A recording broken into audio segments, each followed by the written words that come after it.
नमस्कार। मैं doctor Neelam Chaudhary, assistant professor, government law college, Ajmer से। आज हम एलएलबी सेकेंड ईयर के fourth paper family law second के बारे में बात करेंगे।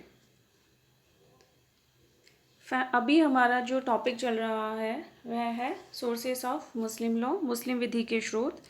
पिछली क्लासेस में हम लोग देख चुके हैं कि जो स्रोत है उनको दो भागों में विभाजित किया गया है, primary sources and secondary sources. Primary sources के बारे में हम लोग पढ़ चुके हैं। आज का जो हमारा टॉपिक है वो है secondary sources of Muslim law, Muslim विधि के द्वितीयक या गौण स्रोत। जो सेकेंडरी सोर्सेज हैं हम उनको चार भागों में विभाजित कर सकते हैं, ठीक है। पहला है उर्फ और कस्टम, जिसे रूढ़ी या रिवाज बोला जाता है। दूसरा है जुडिशियल डिसीजन, न्यायिक विनिश्चय।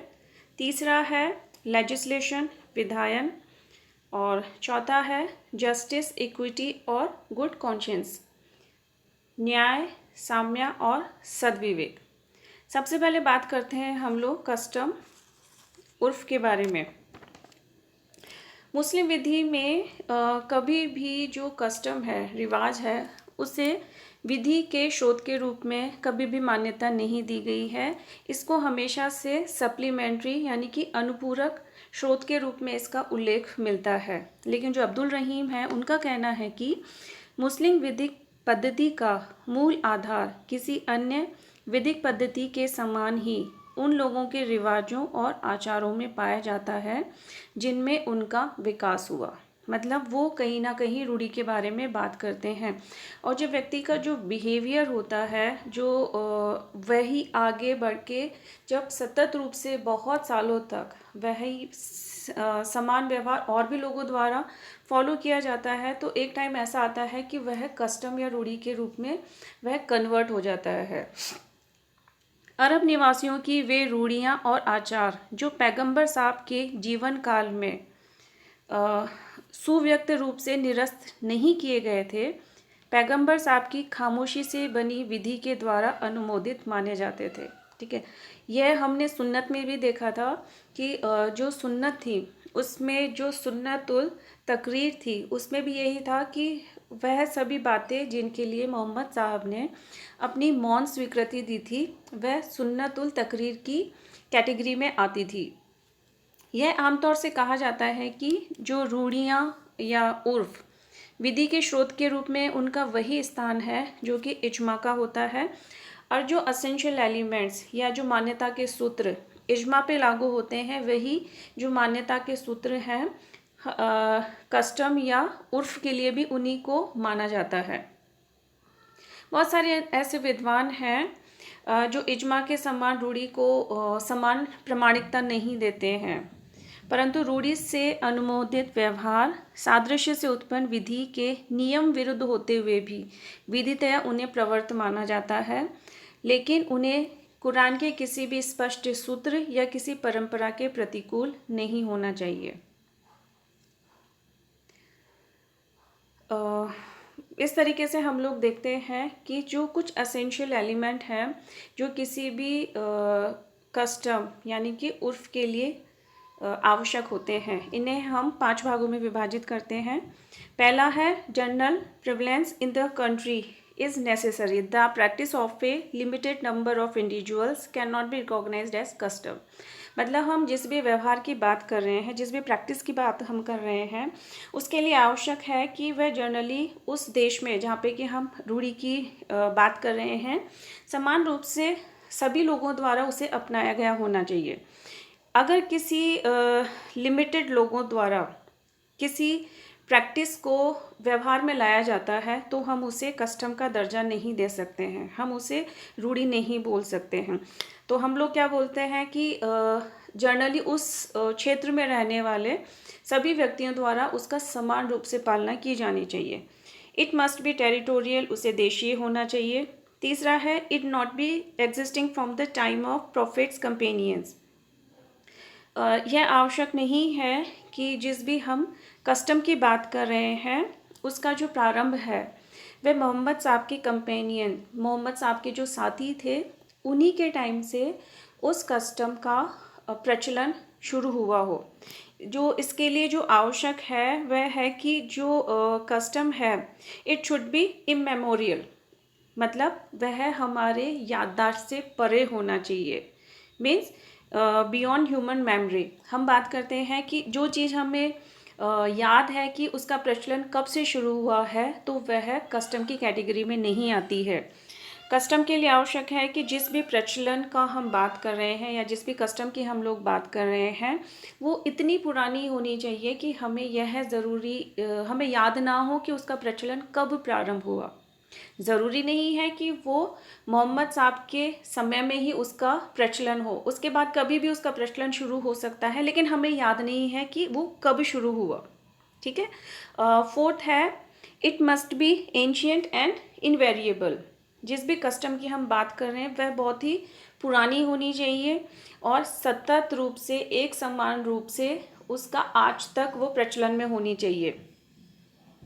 आवश्यक नहीं है कि सतत रूप से उसका चलना आवश्यक है। ठीक है, ऐसा नहीं है कि कुछ समय तक वह प्रचलन में रही, फिर बीच में कुछ समय वह प्रचलन में नहीं रही और वापस से वह प्रचलन में आ गई। सतत मतलब बिना किसी ब्रेक के, विदाउट एनी ब्रेक। पांचवा है it should not be oppose to public policy. हम जिस भी कस्टम या रिवाज की बात कर रहे हैं, उर्फ की बात कर रहे हैं, वह किसी भी पब्लिक पॉलिसी के अगेंस्ट में नहीं होनी चाहिए। अब हम बात करते हैं मुस्लिम व्यक्तिगत विधि, जिसे कि शरीयत लॉ कहा जाता है। उसका जो सेक्शन 2 है, ठीक है, वह भी कस्टम के बारे में बात करता है। तो जो एक्ट है उसका पूरा नाम है मुस्लिम पर्सनल लॉ शरीयत एप्लीकेशन एक्ट 1937, मुस्लिम व्यक्तिगत विधि शरीयत प्रयोग अधिनियम 1937। इसका जो सेक्शन 2 है वह बात करता है कि in all questions regarding intestate succession, special property of females, marriage, dissolution of marriage, maintenance, dower, guardianship, gifts, trust and trust properties and waqf, ठीक है, इनसे रिलेटेड अगर कोई भी मामला उत्पन्न होता है जिसमें कि जो पार्टीज़ हैं, जो पार्टीज़ हैं वो अगर मुस्लिम है तो वो मुस्लिम पर्सनल लॉ जिसे शरीयत कहा जाता है उससे गवर्न होंगे। ठीक है, and any custom to the contrary effect would not be apply in such cases. और अगर कोई भी ऐसी कस्टम है जो कि इस शरीयत लॉ के अगेंस्ट जाता है तो इन मामलों में जो पर्सनल लॉ है वो लागू होगा, ना कि कस्टमरी लॉ। ठीक है, तो हम ये कह सकते हैं कि अगर कोई भी ऐसा मामला जो कि किसी महिला की संपत्ति से संबंधित है, इंटेस्टेट सक्सेशन से संबंधित है, या विवाह विच्छेद से संबंधित है, मेंटेनेंस से संबंधित है, ठीक है, उसके अलावा ट्रस्ट से संबंधित है, गिफ्ट से संबंधित है, मेहर से संबंधित है, तो इन सभी मामलों में अगर कस्टमरी लॉ और शरीयत लॉ दोनों समान है तब तो उसको लागू करने में कोई दिक्कत नहीं है। लेकिन कस्टमरी लॉ जो शरीयत लॉ है उसके अगेंस्ट जाता है, उनमें विरोधाभास है, तो वहाँ पे कस्टमरी लॉ के स्थान पर हम लोग शरीयत लॉ को मान्यता प्रदान करेंगे। मीन्स जो शरीयत लॉ है वो उसके ऊपर लागू होगा।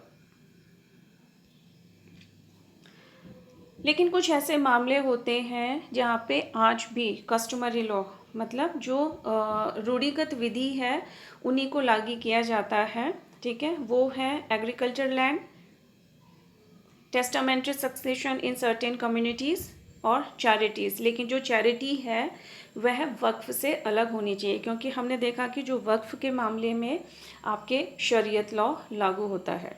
ठीक है, ये आज हम लोगों ने बात करी है कस्टमरी लॉ के बारे में।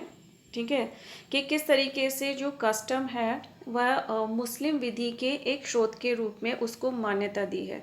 तो हम लोग देखते हैं कि जो मुस्लिम्स में जो सेकेंडरी सोर्सेज हैं वो as compare to primary sources उनकी जो मान्यता है वो कम है। कस्टम में भी जो उर्फ जिसे रूढ़ी कहा जाता है, उसमें भी हमने देखा कि उसकी जो मान्यता है वो समान रूप से प्रचलित नहीं है। कुछ लोग उसे मान्यता देते हैं और कुछ लोग उसे मान्यता नहीं देते हैं। तो जो 1937 का जो शरीयत लॉ है, उसमें स्पष्ट रूप से इस बात का उल्लेख कर दिया गया है कि जो ऊपर के जो 10 मामले दिए गए हैं, ठीक है, जैसे विवाह हो गया, मेहर, महिलाओं की विशिष्ट संपदा, उत्तराधिकार, विवाह विच्छेद, भरण पोषण, संरक्षकता, दान, वक्फ की संपत्ति, न्यास, इन मामलों में अब कस्टमरी लॉ नहीं, शरीयत के नियम लागू होंगे। ठीक है, बस ये जो 3 तरीके के मामले हैं, कृषि भूमि से संबंधित, सक्सेशन के, कुछ कम्युनिटीज़ में टेस्टामेंट्री सक्सेशन के मामले, और चैरिटीज़ दान, लेकिन दान वक्फ से अलग होना चाहिए।